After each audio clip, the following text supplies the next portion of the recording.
synergy of the team's defense and offense feeding off one another tonight? Yeah, I think everything plays a part in the flow of the game. When you getting stops and you're getting deflections and getting rebounds and you're able to push, and you see the shot go in, it makes your job a lot easier on the defensive end and on both ends of the floor.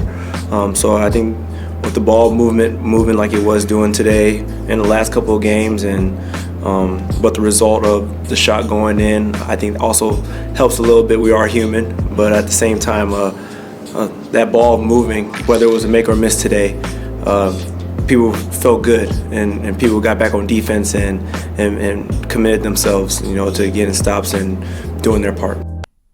Have the Mavericks figured out their shooting woes after blowing the doors off the New Orleans Pelicans 139-107, and what that means for Jason Kidd and his Mavericks going forward?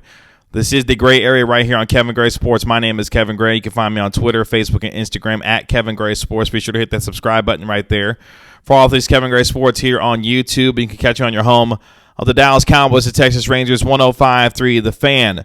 The Dallas Mavericks used a record shooting night to get out of their shooting slump as they drop 139 points on the New Orleans Pelicans, shooting nearly 69% from the field, a franchise record that saw Luka Doncic get his 100th career triple-double in a get-right game against a New Orleans Pelicans team that, yes, saw Brandon Ingram with this team, but also no Josh Hart and no Zion Williamson, of course, for the New Orleans Pelicans. The Dallas Mavericks were absolutely incredible, and especially in the first quarter, getting off to a 41-23 lead, scoring the most points that they've scored in a first quarter this season. Luka Doncic was absolutely sensational. Had 18 first-quarter points in the first half alone, with 9 of 11 from the field, scored or assisted on 19 of the 28 first-half field goals for the Dallas Mavericks. A terrific performance for a team that needed to get out of the shooting slump, a team that's been not shooting the ball well from the three-point line, been in the 20s in terms of teams shooting from the three-point line this season, and more importantly, a Mavericks team that needed to get a win after struggling over its last several ball games. You saw them get handled by the Washington Wizards and the Cleveland Cavaliers.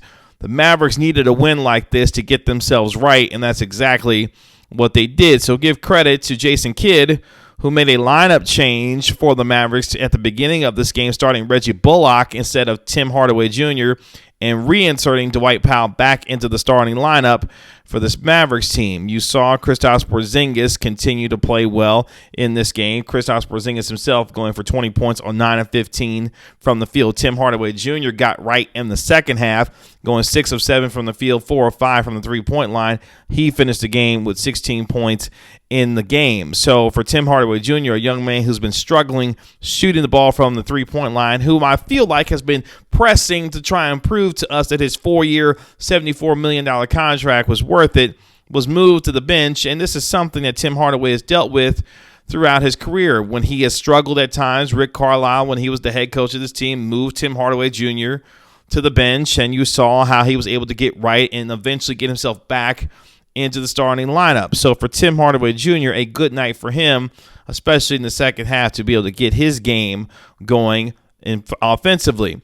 For the Dallas Mavericks, the questions have been how did they improve defensively, because over the last 2 games they gave up a combined 120 points in the paint, 60 to the Wizards and then another 60 to the Cleveland Cavaliers, where Jared Allen beat them up with 28 points and 14 rebounds. In this game, they were able to hold Jonas Valanciunas to just 1 of 8 from the field, 0 of 4 from the three-point line. They held him in check with just 6 points and a negative 18 plus-minus in this game. In this game alone, the Dallas Mavericks scored 60 paint points while only giving up 38. That was the biggest difference.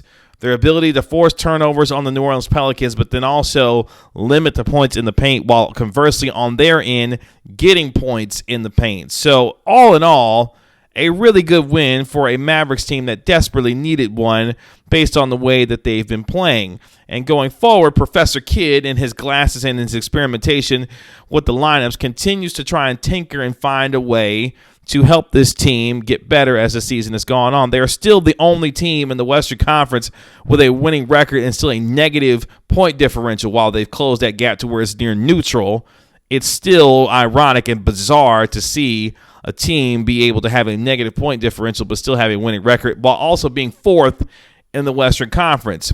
But more so than anything, we knew that at some point positive regression was going to be seen for this Mavericks team. Now, what they do to try and solve their rebounding problem and their defensive problem is another thing in entirety as it goes forward. You saw the Moses Brown experiment not go well against the Cleveland Cavaliers, and more importantly, the Dallas Mavericks have to find a way to get consistent rebounding from their centers, whether it be Porzingis, whether it be Willie Cauley-Stein, who's been out, the last couple of games in terms of personal reasons, whether it be Maxi Kleber, who finds himself continuing to play good basketball for this team. The Mavericks have got to find a way to rebound the basketball better. But what you saw in the game against the Pelicans, and what you won't see necessarily to that extreme, is their ability to shoot the basketball when they are getting all their shooters involved. Reggie Bullock, who is a much better three-point shooter when the calendar turns to December, was able to hit a couple of threes on his own in his few attempts that he had. He has been one player that has need to pick up his performance offensively to give the Mavericks the confidence that when they brought him over as a 3-and-D guy that he could help Luka Doncic space the floor but also be able to defend on the perimeter. You saw a lot of that in this game. Their ability to defend on the perimeter was much better, being able to help out in terms of their transition defense and also on switches. Their rotations were much better in this game against the New Orleans Pelicans. So that bodes well, hopefully going forward, because one thing that Jason Kidd has talked about this season for this team is that when shots aren't falling, they tend to hang their heads and slump and not play well on the defensive end. That cannot be the case for a team that's been struggling as badly from the field as it started off this season. One thing that you can control is your defensive effort and energy night after night, and you saw that against the New Orleans Pelicans. How that translates going forward will give us an idea that Jason Kidd's message is continuing to resonate with this team. But to be 11-9 after 20 games when you're in the 20s in terms of free throw percentage, three-point percentage, rebounding, net rating, that's a good sign for if you're a Mavericks fan that, yes, at some point these struggles will not be as bad as they've been right now. Tim Hardaway Jr. hopefully is continuing to get right in terms of his ability to shoot from the three-point line. Hopefully for the Mavericks, they will solve their rebounding problem going forward so that they can have a better idea of being able to get out in transition and, more importantly, set up offense for a guy in Luka Doncic who is going to be getting what he gets on most nights. You saw the way that he got his teammates involved. Bullet passes to Reggie Bullock in the corner for three. Kristaps Porzingis screening and rolling, being active in terms of his off-ball moves, getting and cutting to the basket. That's when the Mavericks are at their best.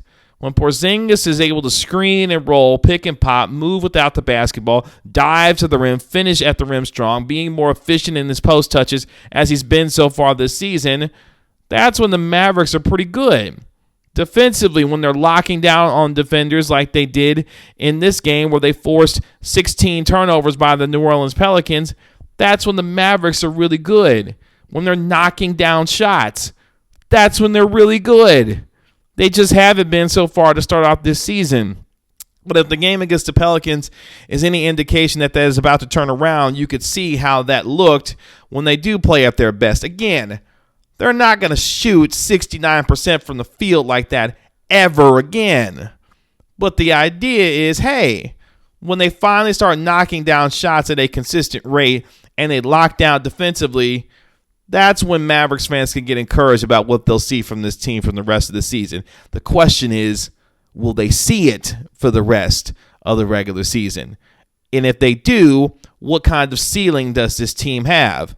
Because, yes, while the core of this team hasn't changed over the past 3 years, what they should be able to do is control the defensive effort that they display night over night. And more importantly, for Jason Kidd, who says, look, I'm not going to know this team the way that I need to know them until I get to Christmas. Well, we're about 3 weeks away from Christmas, and 20 games in the season gives us a better idea of what this team looks like.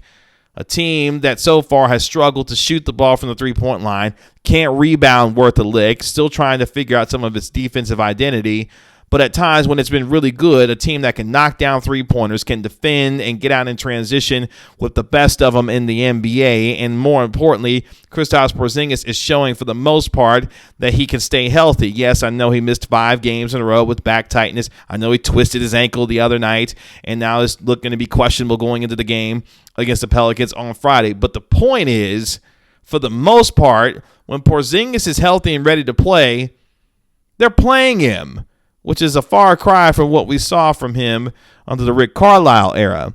So as long as this team continues to improve in terms of its ability to shoot from 3, defends on a consistent night-to-night basis, and continues to support Luka Doncic and his efforts, we'll see how the Mavericks can turn things around. But hey, 11-9 after 20 games with contributions from guys like Frank Ntilikina, Jalen Brunson, and others who continue to improve. You should feel good about where you're at because it could have been a whole lot worse.